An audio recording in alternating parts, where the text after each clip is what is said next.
Hello everyone, it's Monday again in lockdown. Here we go again.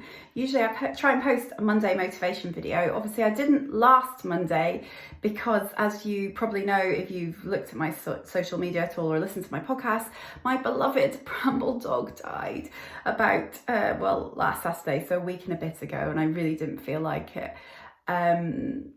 And to be honest, I still, this morning, didn't feel like it. On a Monday, my lovely friend Alice comes around and we do a CrossFit workout. Then we go down to Lockhinch and we do a wild swimming dip. And usually a bit of ice smashing gets me invigorated. But today it was a bit grey and the ice was melting, so there wasn't smashing potential. And I just felt a bit low still. So I remembered what two of my previous podcast interviews have said. Savi, who is a makeup artist, and Anne Bastano, who is an artist, and what they said about creative ways to lift your mood. So one of them, as you'll see, usually I don't put on any makeup when I do videos, but this morning I actually, first time ever in my life, watched a YouTube tutorial by Savi on how to create a winter look. Now it's not perfect because I didn't have all the things that you needed, and I also was taking a time-lapse video at the same time, so I was using the phone as a mirror, which isn't ideal if anybody's done that before. There's a bit of a lag and I wasn't quite sure that I got the right bit on my eyeliner. However, room for improvement, definitely, but I think it's better. So maybe I'll start trying to do that more. And then I went into my wardrobe on Anne's advice, and I picked out, I don't know if you can see, you're balanced on the towel rail, so can I take you off?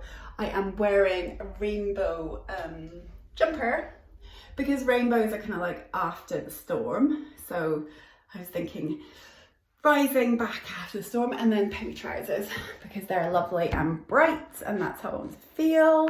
So I do feel better, and I found that the whole creative process of thinking about particularly putting on the makeup and really concentrating and like painting your face, you are distracted and completely mindful in another moment. So that was really worth doing.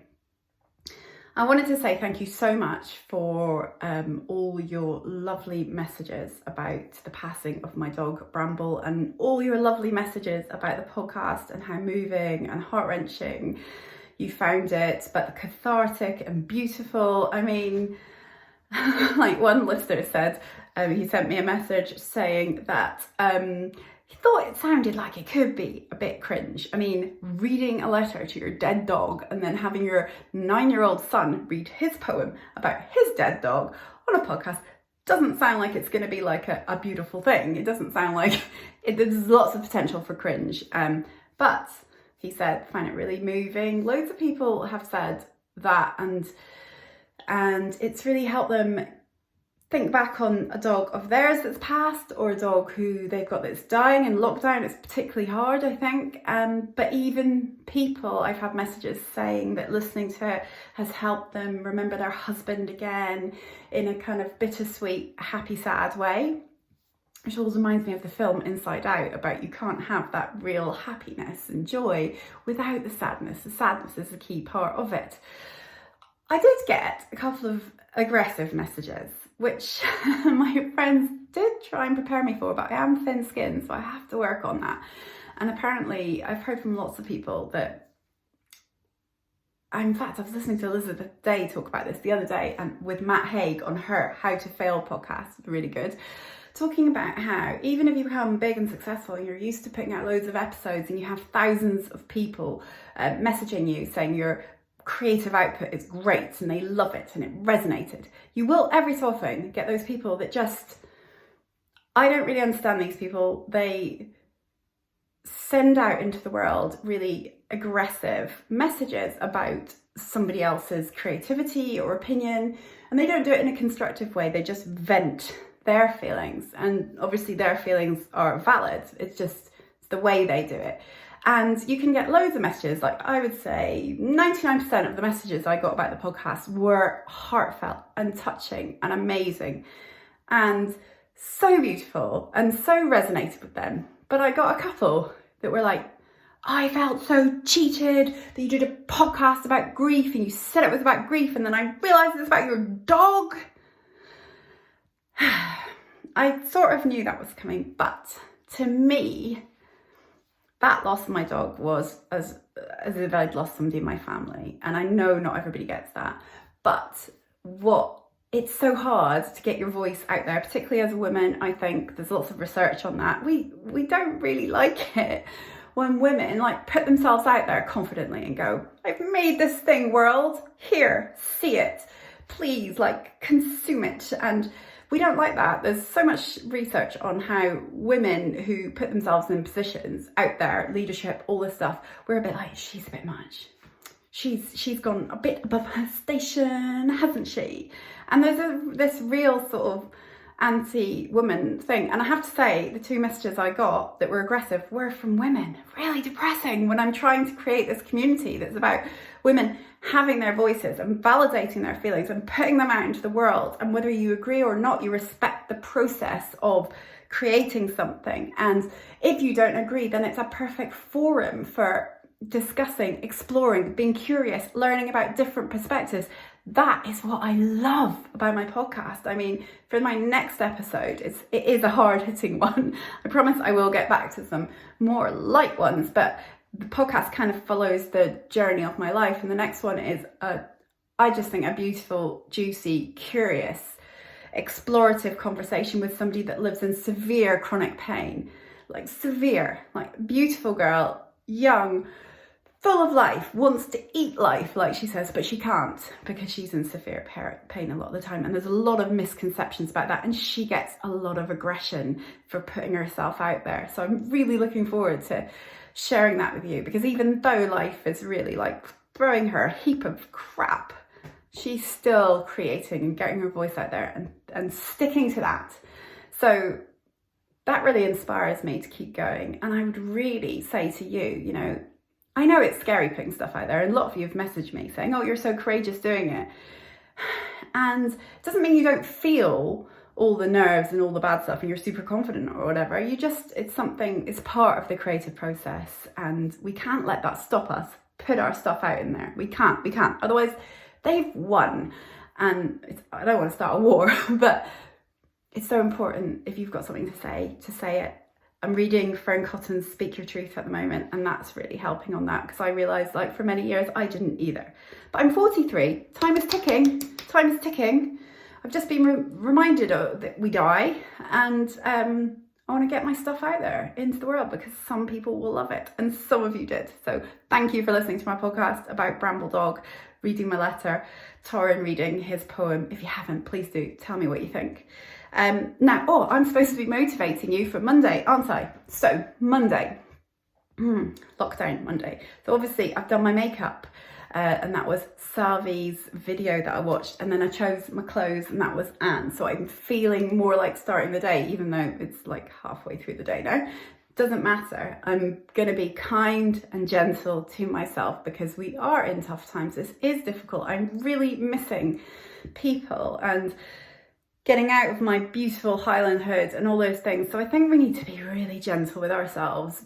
But part of being gentle and kind to myself at the moment is I've basically let myself sit on the couch for a week eating cookies. Thank you so much, everyone. Don't know why cookies are the food of grief, but I have received lots of cookies and I have eaten them all and enjoyed them all. Thank you. But please don't send any more cookies. I need to eat smoothies. I need to get back exercising. And I just need to do little things that are kind. I really noticed the last week I've gone back into drinking, like having a glass of wine here and there when I get nervous or sad. And that's not a good thing. It's a slippery slope. I've slipped a bit down that in the past, so I don't want to go back. So little things that are just kinder.